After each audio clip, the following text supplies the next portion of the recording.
fraksi DPRD Kabupaten Goa telah mengambil keputusan untuk mengusulkan pemakzulan Bupati Goa, Husniah Talerang.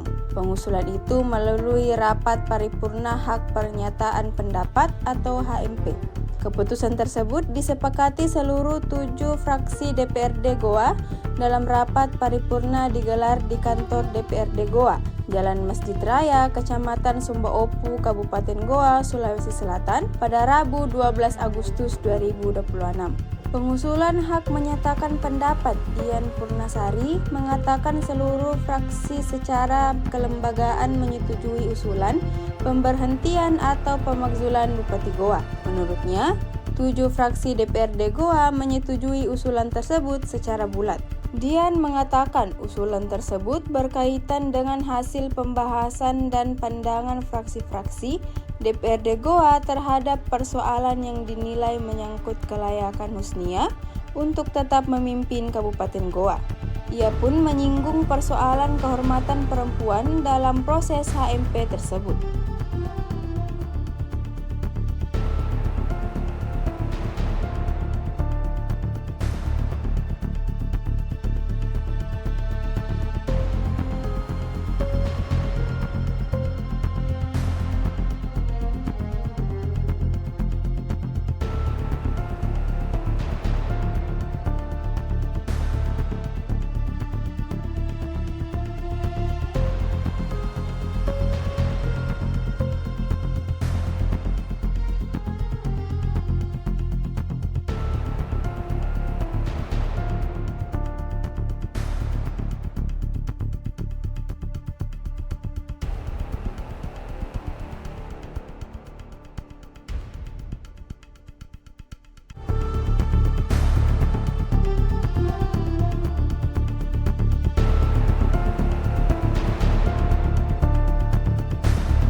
Download Tribun X sekarang, menghadirkan lokal menjadi Indonesia.